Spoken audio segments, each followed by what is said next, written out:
Hello, everybody. Welcome back to Baddies Mean Business, a podcast where we share a waterfall of wisdom from women for women.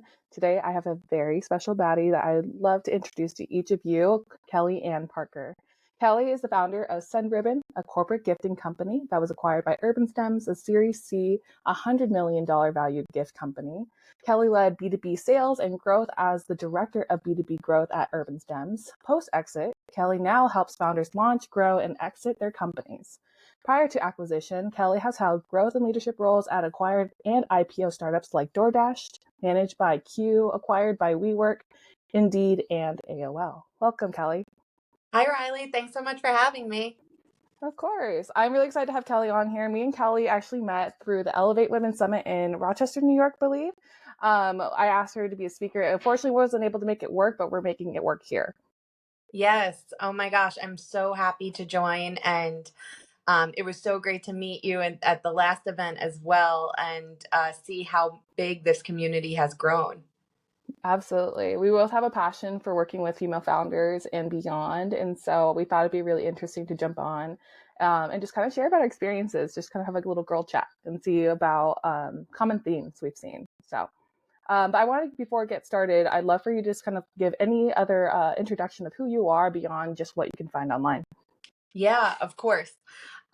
Well, full transparency, I'm a native New Yorker. I grew up in Brooklyn.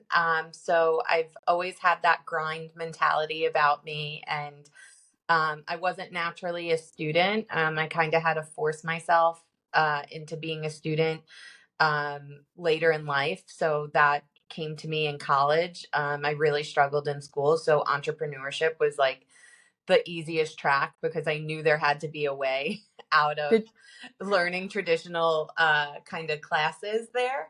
What did you want to be, by the way, really quickly? Was there any specific career that you wanted to be before fighting entrepreneurship? Oh my gosh, as a little kid, if you asked me, like, I grew up in the New York Rangers era. So like 1994, they won, and my dad would take me to games, and both my brothers played hockey and baseball.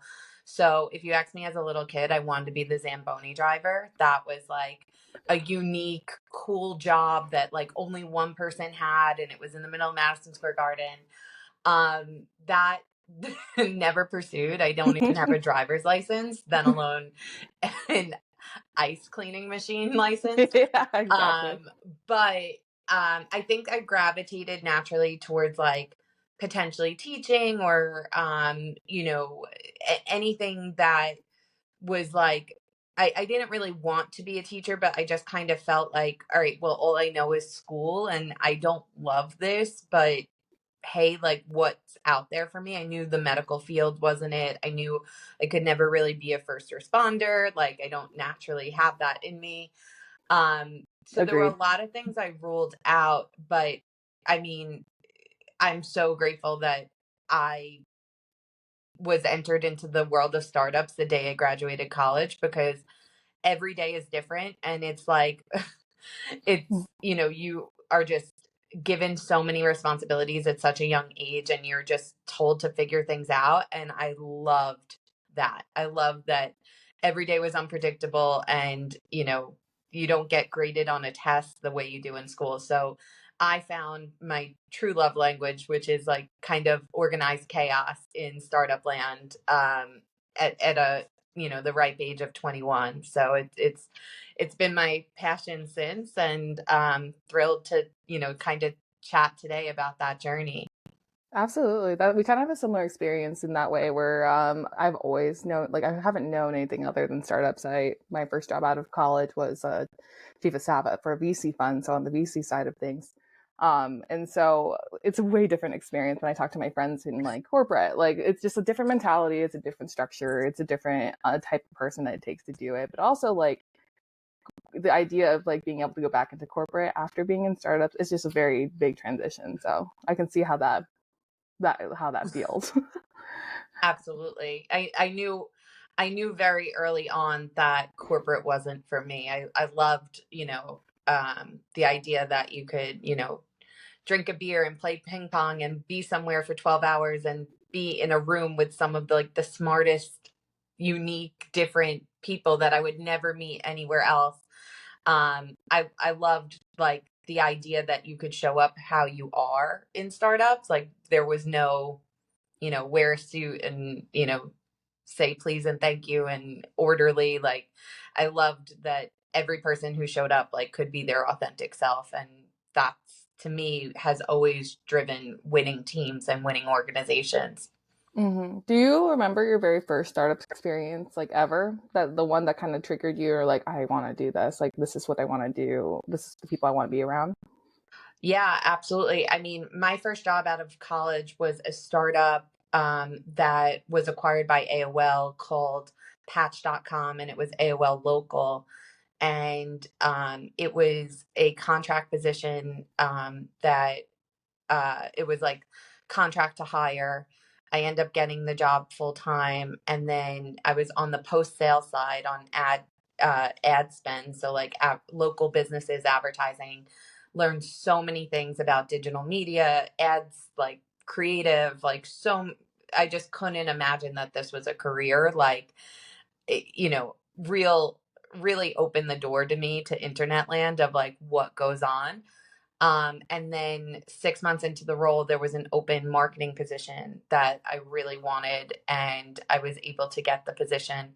And I traveled up and down the East Coast doing marketing events for them. And um, like I said, every day was different, and it was just absolutely incredible experience to be able to travel for work and set up these events and meet people on the ground. And I just fell in love with everything of building a business. Yeah. And I feel like sometimes also when you look into startups, and a lot of college students also are very attracted to the idea of startups. I think there's also a very like hard side to it. And so was there any stories from that point of view that you have? You're like, okay, yeah, startups are like so fun and so energetic, and it's exciting to be at something that is innovative and new. And but on the other end of it, how difficult it can be, and how lack of pay and lack of all of those things. What was your experience also that you found like that were difficult in those initial experiences? Yeah, there was a lot of challenges early in my career, and I'm dating myself, but the years before I graduated, it was like the 2010 era where all of these jobs had disappeared. And I graduated after that, like a year or two behind that kind of bubble. And, so many of my friends that were a year or two older than me or just entering the workforce then had this awful experience. And I originally had gotten my job my senior year for a sports marketing agency to work full time on the New York Jets, New York Giants, and New York Yankees MetLife campaign. It was when MetLife had bought the branding rights to the stadium. And long story short, there was an NFL lockout and there wasn't a real role for me. It was all brand ambassador work. And it ended up only being nights and weekends for game day. So I held on to that job and then got the job at AOL Local, which was Patch.com. So not only did I work 40 hours a week for AOL, but I worked every Yankee, Jets, and Giants games on the nights and weekends. So I had two pretty serious, like full-time ish jobs. I was working well over, 60, 70 hours a week between the two of them. And fortunately, I was able to live at home because my parents were still in Brooklyn. So I would say that was a really big challenge, but it absolutely like kickstarted my career because I was able to take on more projects, take on more responsibilities. I had recruiters, constantly in my inbox of the next opportunity, all from work effort and grit. So looking back now, would I recommend any, you know, first year out of college professional to take on two jobs? Um, I'm in the mindset now of like, if you can make it in New York, you can make it anywhere. And I grew up here and there was just like no option of me failing in my hometown, right? Like it was like, hey, you're going to work a lot. And I think that grit and hard work showed. I don't want to say I had a chip on my shoulder by any means, but I was out to prove myself. every person in the office that I've ever worked for went to a university and had this pedigree and, were so impressive to me. And as the first college graduate in my immediate family, I just felt lucky to be in the room among them and have that opportunity to learn. So for me, it was just constantly proving that I deserve the seat in the room that I'm in. Yeah, that makes complete sense to me. The way I saw it too, and I feel like I really relate to this point that you mentioned about it because it's not so much a chip on the shoulder, but I feel like it was kind of like a gratitude for the situation for me personally, where it was like I was also first gen. Right. My grandparents moved my family from Samoa to America, and I'm like, if I think I'm struggling in this class, try moving 7 children across the ocean. Like, I don't think anything compares to that level of hardship, and I feel like that kind of comparison helped get through those the harder times of whatever it was take of the unfamiliar by not having previous family members who may have had these similar experiences in college and beyond. So, I love that you brought that up. Okay, we got into it. We went right into it. I want to take a pause. I think one thing that's really fun about these is getting to know the person behind all of the titles and the jobs. And so, if there's one specific thing that you feel like you would love others to know, but you don't often get the chance to share it, I would love for you to just be able to share it real quick. Ooh, that's such a good question. Like let me follow up. Like one thing that they wouldn't know about my personal life or like my business Yeah, career. like because when I've asked this question in the past, I've had anywhere from like, I run a charity in India, or I run half marathons. I've climbed ever like there's just like all these little quirky, funky things. I'm like, I would have never guessed that if I looked at your LinkedIn profile, you know?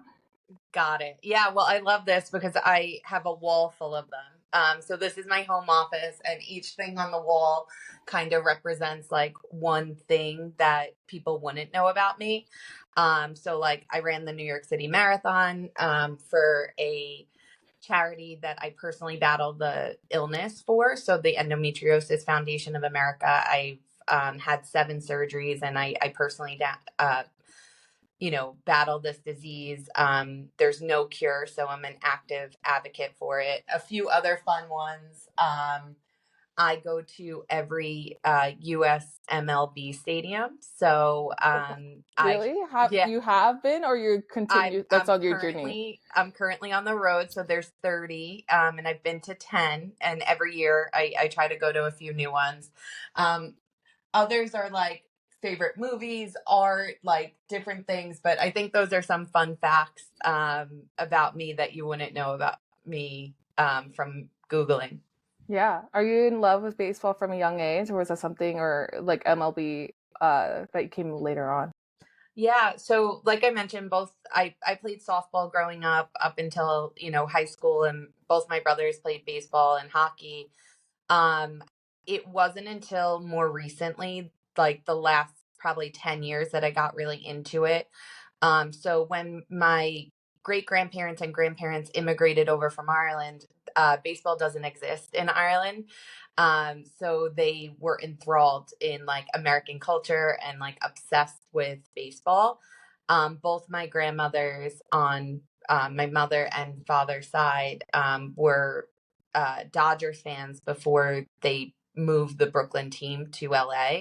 So they became Mets fans. And I'm at an age where the Mets have never won in my lifetime. And I think growing up in the Yankees era, right, of the 90s, like the Yankees won every year, and it was easy to follow that as a kid in a classroom full of Yankee fans, like wanting to be a Yankee fan so badly.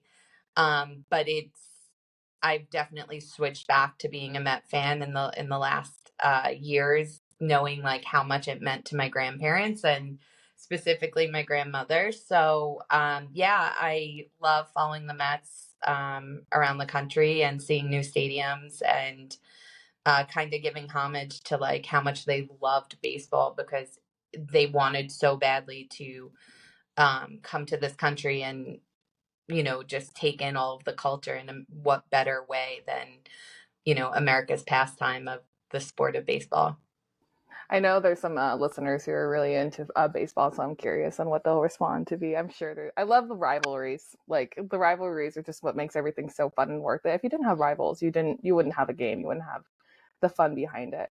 Absolutely. I also will share, this is like my true fun fact. So this is the one that I keep on my desk. Mm-hmm. I caught a 2017 spring training ball at a Met game in my baseball hat. Like literally was coming at me, took the hat off and caught it. So, I'm not married and I don't have children, but I imagine that's like my number one right now. Like until those other things happen. If someone asked me what I did with my life, it would be like I caught a foul ball at a Met game. Yeah. It was definitely a core memory, but a highlight of my life. It's like the movie moments when you catch it with like the baseball cap and everything. I see Yes, it. absolutely. And like an off the shoulder sundress, like it Ugh, was the it was just moment. absolutely magical. I love that you have it by your desk too. Hopefully it's like a lucky fall. Framed. It's seen the entire journey, this entire Exactly. time. Yeah, absolutely. All right, I'm gonna take a pause again. We're gonna go into, of course, for those who have been listening for a while, we do the baddie briefing. The baddie briefing is where we share our favorite item or product or song or recipe of the week, and then also our quote that inspires us for the week. Do you want me to go first, or do you want to go first? You go first. Okay. For me, my favorite this week, I actually just visited home. I'm from Washington State, and so my favorite thing to do in Washington is go to the wineries because I live in wine country. Um, and so we went to this one restaurant called Wine O'Clock in Prosser, Washington, which is a small town. And the name of it obviously caught my eye. But we went and we had this appetizer that was a melon cold soup. And so it's basically Riesling wine with melon juice and cut up melons in the summertime cold soup. I love food. I'm a huge foodie. I love that soup, and I probably will make it for a dinner party. It was really refreshing, and then also it gives you a tiny little buzz afterwards because it's Riesling. So that's going to be my favorite of the week. Wow, that's hard to top. Like that reminds me of like the prosciutto wrapped cantaloupe, like in the summer, like very but a cold soup. Wow, I know. that sounds so good. I was like, can you call something a soup if it's cold? Yes, you can. Yes, you can. We're breaking all the rules here. Yeah, Um, exactly. well, my new favorite thing of the week is I just got back from Dallas and I'm obsessed with all things Texas. And I got to see one of my stadiums, but also got to see the AT&T Texas Cowboys Stadium. And with this, America's Sweethearts Texas Cowboys documentary is on Netflix right now. So I've been Yeah. watching it religiously. And their song is Thunderstruck, AC/DC. And I have had a lot of like media requests and podcast interviews more recently. And Thunderstruck is just such a pump up song. And it's what they, show up to each game, start the game with. So I feel like I've been listening to that on repeat. And if the end of my Spotify wrap at this year, Thunderstruck's a top 5, I wouldn't disagree. It's probably just been playing on repeat this week. So I would say that's my favorite of the week is that song, and the Netflix documentary I think is so good. So both of those. How far are you in the documentary? I've been honestly watching more clips on like TikTok of the documentary. I haven't watched the full thing yet, but how far are you in it? So I have 2 episodes left, but when they were on TV years ago, I also watched it. And I watched that too. Yeah, and I should reference truly as like a bootstrap founder, like someone in startups, like I am not a TV gal. So when I watch a television show, it really has to like pique my interest because you could see like I'm a book person and like podcaster. I am not television. Like so they have my full support. Honestly, like I'm here in the living room practicing jump splits for tryouts next year. Oh my gosh. No, I did see a clip about that and how like it impacts their bodies. And I know for a fact I heard so deeply, but I see it's like ballet where they kind of endure a certain level of pain to execute beauty. And I'm just like, God bless you girls. You guys keep going. You're doing it. They are truly athletes. Incredible. Yes. Okay, great one, great one. And now we're going to move into the quote of the week. I think I'm going to reiterate this. I don't know if I've said it before because it is my life motto, but it has been especially relevant for me this last month because I was traveling a lot. And so memories is the currency that I live on. I don't know if somebody said it before. If they did, go ahead and tag them, whatever it is. But I truly, truly believe that because I also visited the East Coast recently. That's where we saw each other in New York City. Yeah. We had an event at Live Nation through the Stella Foundation and Gritty and Pink and Ayana Foundation. Kelly and I met in person for the first time there at that event. And I think the way I think about things is like, is it going to be a great experience? Like, even when it comes down to sometimes things don't come with the monetary like equivalent of what I would want. I feel like in this phase of my life, it's just really coming down to the experience of all. And sometimes actually like going through those experiences has developed monetary opportunities. And so I feel like I'm just going to continue living that on. And like, if I search for memories, building and experiences and high level experiences that not everybody can experience, I feel like a natural benefit comes. And so that's my motto for the week, every week, and for the rest of my life. I love that so much. Truly, like, the like traveling and meeting people and experiencing culture, and like you said, you're a foodie, right? Like having a good meal at a different restaurant. These are all like valuable in a in a monetary way.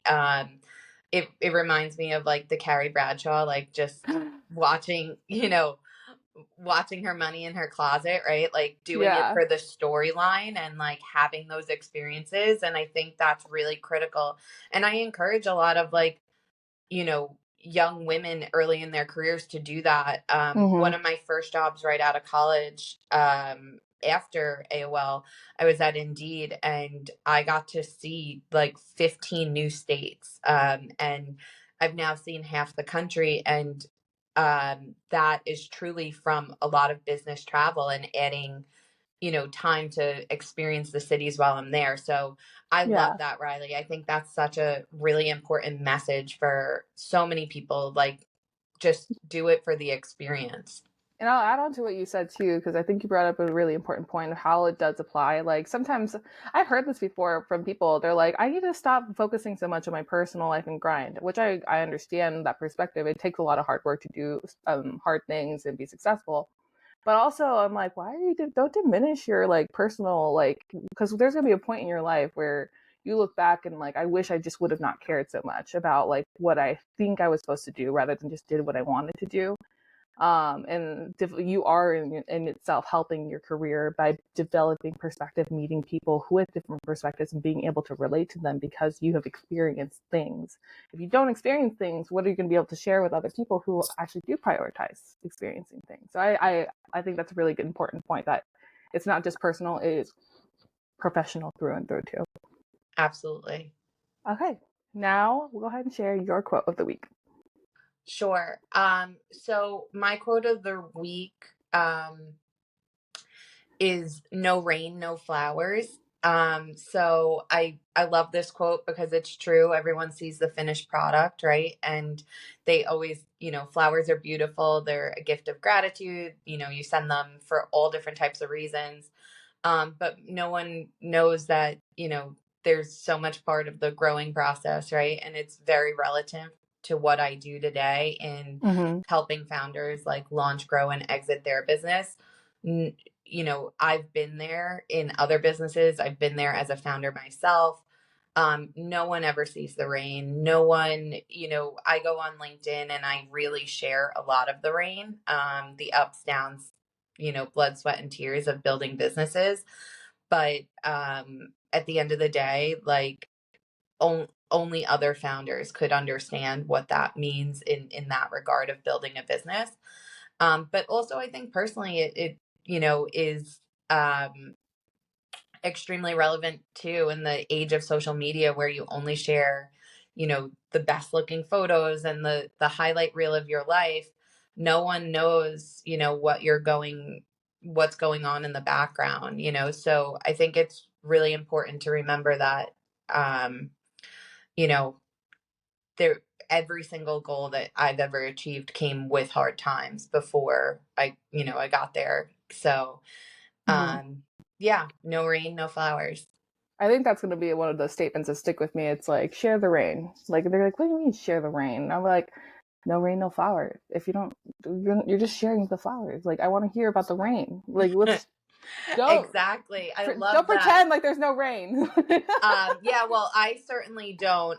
There's been one of the reasons why I made the choice to help other female founders, and I do have male clients, and I support so many different businesses, but why women have gravitated to working with me has truly been like the transparency of it's hard to fundraise, it's hard to, put yourself out there, it's hard to, monetize and grow and all of these challenges that are so unique to building a business.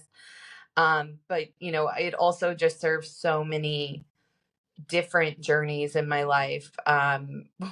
When I think of it literally, when I trained for the New York City Marathon, it rained every Saturday for 16 weeks Yeah. up until the race. And finally, like one of the last training weeks, I was like, screw it, I'm getting on a treadmill. I cannot be soaked in New York City one more time. Like, the Yeah. blisters and chafing and all the ugly parts. But like the only thing they care about is the picture with my medal. They don't Hmm. see like how torn Well, up my feet were, you know? yeah. But yeah, so there's a lot of different metaphors out there, synonyms of like what this could mean. But yeah, there's the war stories of building businesses or achieving a big goal like the marathon. There's so many, parts of it that um should be shared because, they that's what makes it authentic and real, right? It's not just Yeah. about the end result. I completely agree. And I feel like that's a perfect transition into the next portion of the podcast. So just really going deep diving into your experience with UrbanStems and beyond, with Send Ribbon and your latest book, and just kind of like digging into those themes around what it's like to be an entrepreneur, period, but also being able to work with other women in the space. So anyways, what you mentioned, I previously I also worked with the Stella Foundation as a women focused organization, nonprofit that we help female founders raise capital and develop their companies. And I think there's a lot of questions that come from working in this space and also in spaces that support certain groups. So, as a female entrepreneur, I would love for you to share a little bit about your background, about your specific company, what it was about, what your book is about, and then we'll kind of like dive in and digest. Yeah, sounds great. So I started my business. I actually bought the domain for my company a year before I even came up with the idea. That's like one piece of free millionaire advice that I would give, $1 million advice that I give to anyone. By the Um, domain. yeah, buy domains. I don't have one Chanel or a BMW or anything, but I do. My vice is definitely buying domains. I love, I love coming up with business ideas and the name behind it. So I purchased Send Ribbon before I even had the idea. I knew I wanted to get into gifting, and I love the idea of the on-demand economy of sending. I never got there in building out a fleet of, anything, but UrbanStems definitely had that. So it ended up being like foreshadowing of a partnership of being able to send on demand in, many of the major cities, including New York and DC and so on. Um, I had two real kind of aha moments in building Send Ribbon and my why behind it. The first is in addition to my mom working in the telephone companies her whole career, there was a small period of time where she owned a flower gift shop in our neighborhood as like a side hustle with a friend. And I remember growing up in flowers and gifting and knowing a lot about that business. Eventually they sold it, and, it wasn't a full-time thing, but I remember going to the store and so on. So that was something, it was like kind of in my blood, and I knew about the actual industry.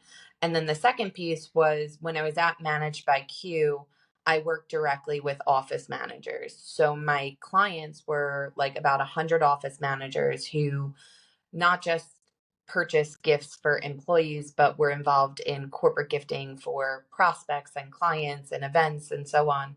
So I had access to learning about who they used for vendors. And before I even came up with the true idea, I was just like interviewing them and asking, like, who do you use for what are your budgets and so on. So when I was coming up with what I was going to do in the corporate gifting space, I had already heard from over 100 people of what they currently do and what the missing pieces were in what they were seeking. That makes perfect sense. And so, what did it take to kind of get those the initial jump start? Like, what were your like first purchases? What were your first moves, as to actually getting it off the ground? Yeah, this is one piece of advice that I probably, knowing that I've had worked two jobs in the past and like have, you know, am very much a machine when it comes to work. I could have stayed in my role a lot longer, and built this more at night. But I think I was just like kind of exhausted at that point. I had been in a startup. I was employee number 8 at Managed by Q, and we had grown to close to a few hundred employees at that point. I was 3+ years in, and I think I was just ready for the next challenge. But I absolutely could have kept my job and continued to build Send Ribbon at night. But I only gave myself 6 months of runway because I only had $5,000 of savings to my name the day I left my full time job, and the day I started building Send Ribbon. So two learning lessons there is like, one, like I could have had a bigger parachute. I could have continued to build at night. But it kind of jump started of like, hey, this has to happen, and these are the things you need. So yeah, it was just very much like I bought one book on like how to truly start, like get your licensing, get your EIN number, and all of those things. And once Mm. like the mechanics were out of the way, I built on Shopify and, was able to learn as I go. Because I had the idea, right? And I knew what I needed. I also, from working in tech startups, have worked with a lot of engineers and product folks in the past. So I was able to like kind of do certain things. I can't code, but I was able to support wireframes and things like that. So Mm-hmm. I was using all of my skill sets to kind of patch together what Send Ribbon would be.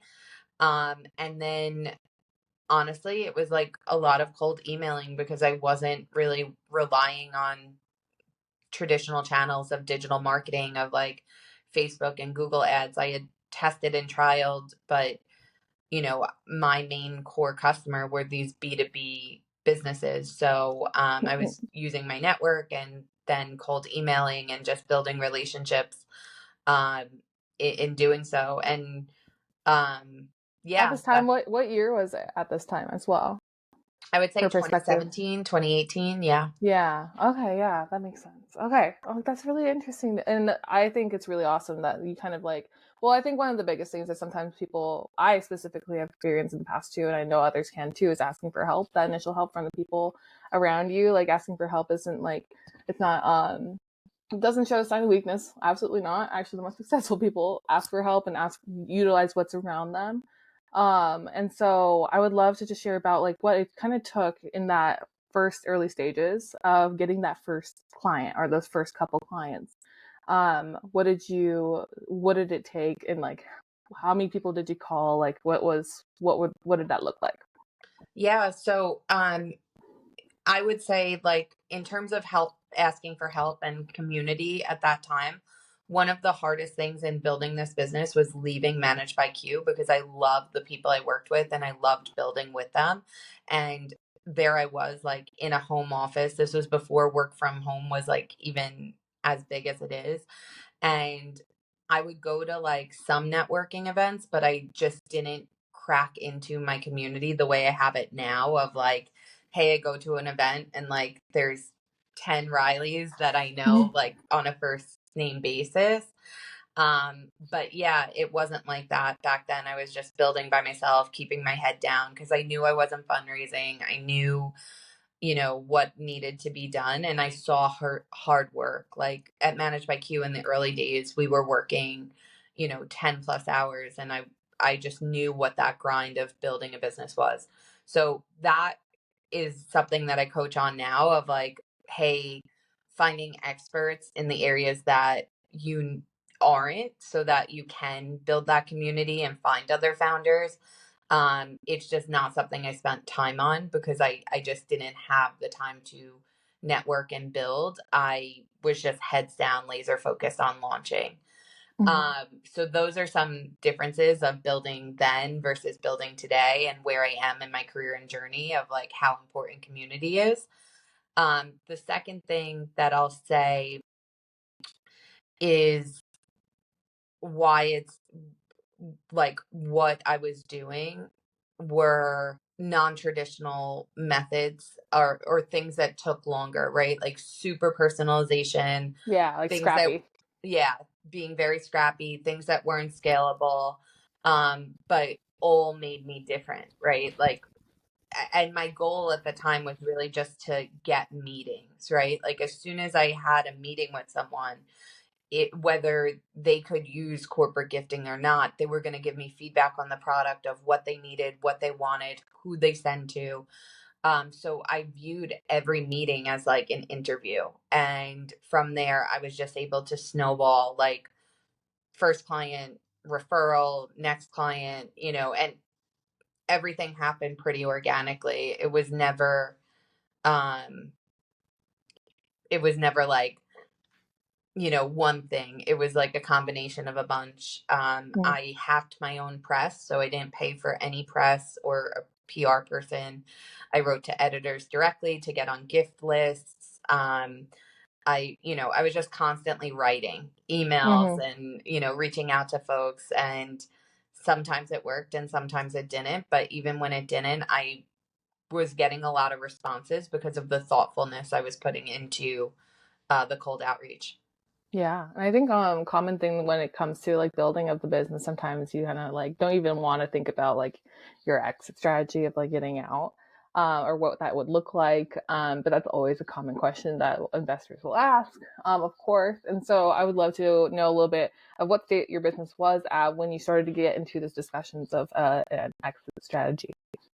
Yeah, so it's funny because it was like the first question people would ask me, like, what's your angle? What's your exit? Like, when you do this. And if you asked me in the beginning of like what success looked like for me, success was just replacing my old salary by working for myself. Like, I had no intention of doing anything but that. And I knew I could do that, right? Like, I knew that I had a set number and I had to make set sales to earn my own salary. So being profitable was one thing, not taking on employees or any additional operating fees.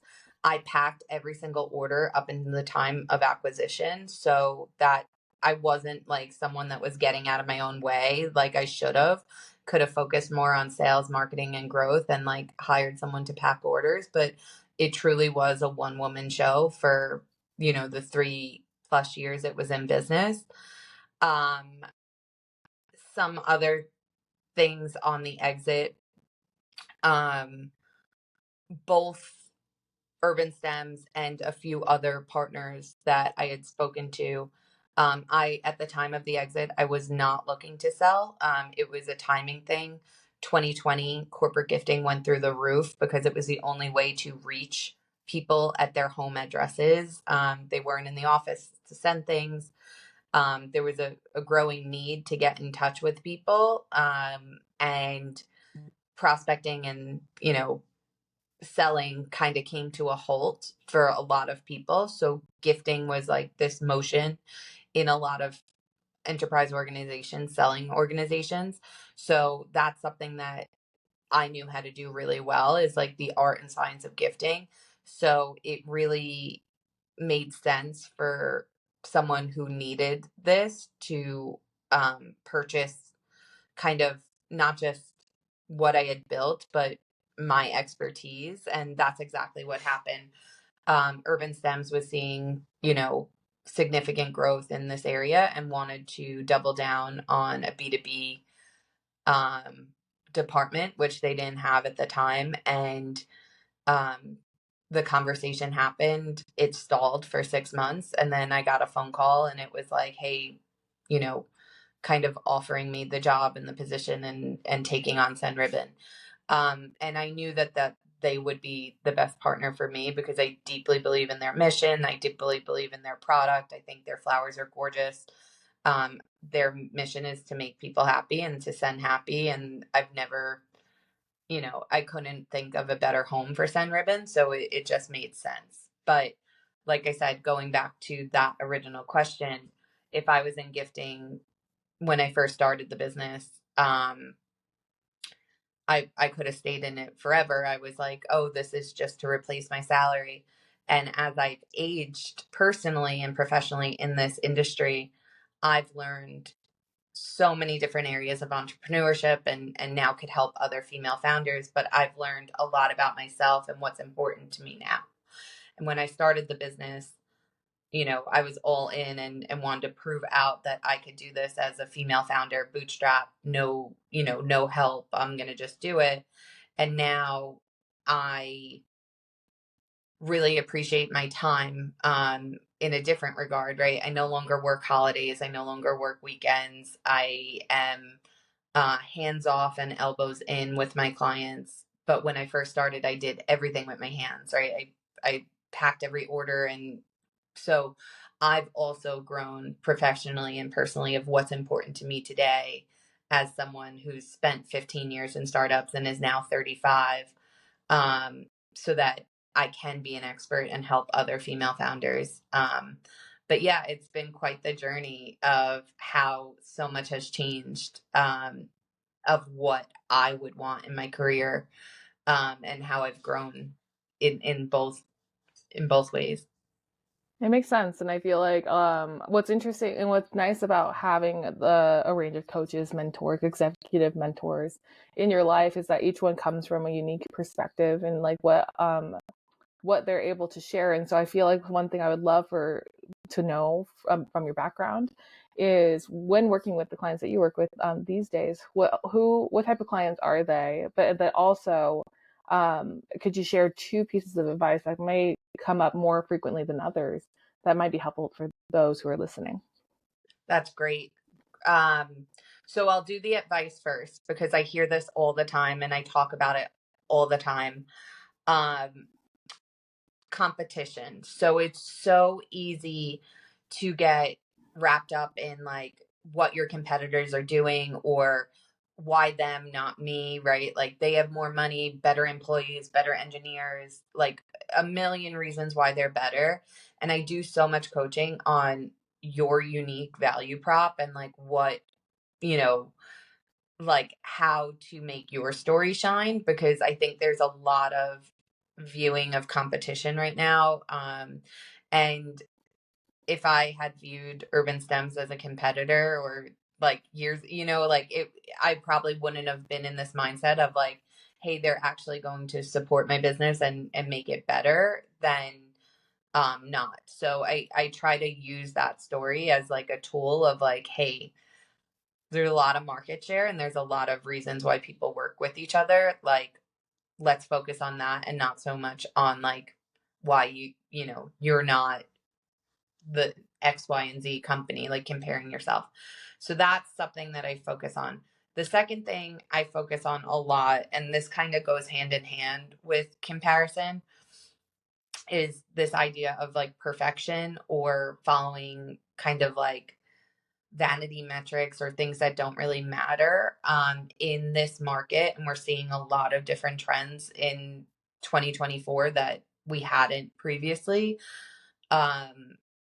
Things are slightly harder. Budgets might be smaller, you're doing things with less resources. Send the thank you note, be different. Like, do the things that, are low cost but high impact. And I think, the idea of perfectionism of like, oh, you have to have the best product, or, let's delay this until it's better, or you can't wait, right? So like, yeah, you might not be able to put your best product forward or your best piece of content forward, whatever it is, like, do what you can and just do the things that other people aren't doing, because anyone could make a product, anyone could make a post, but like, what are the things that they're not thinking of, right? So that's how I've always differentiated myself, is like really being thoughtful and intentional with clients and customers. And I think that goes a long way,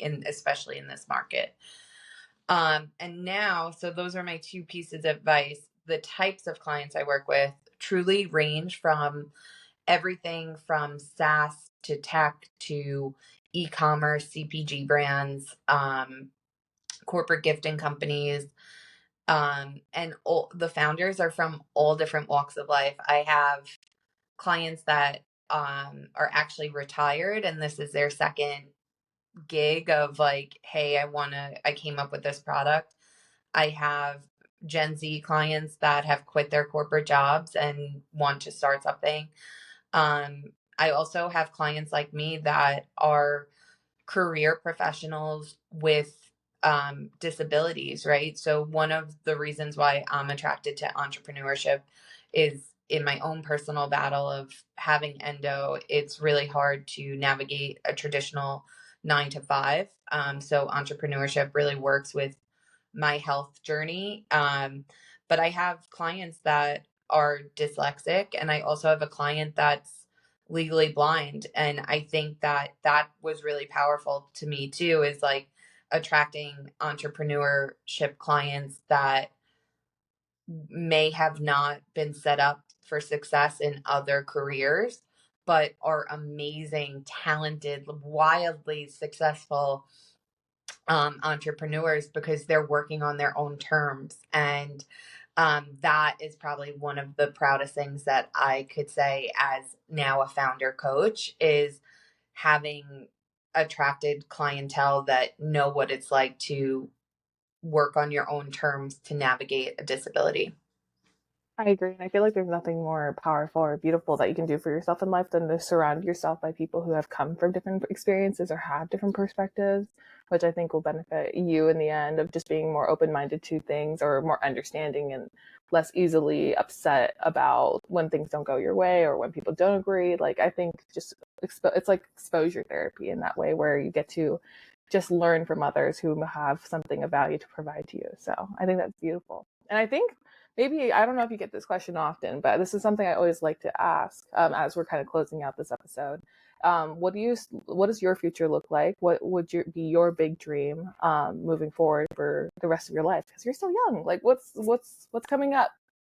Yeah.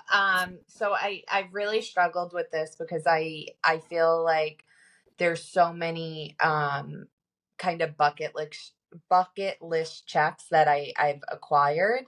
And I certainly know that I'm not done in my career or personal life. But I had made all these decisions, to build a business. And I think what has happened in that process is I now receive the most joy in my life, not from building, but from helping others build. So like, their wins are now my wins. I don't look at it as like the next goal of fundraising or so on. I love the idea of potentially, becoming an advisor more and holding some board seats and continuing to um, help founders launch, grow, and exit. So I would say professionally, that's where I'm heading. I know that this is where I provide the most value at the moment. I don't want to say that I don't have a million ideas and a handful of domains that I still own that I can pop up, a second act at any time. But for the time being, right now, I know I'm called to help as many founders as possible through like coaching and speaking and so on.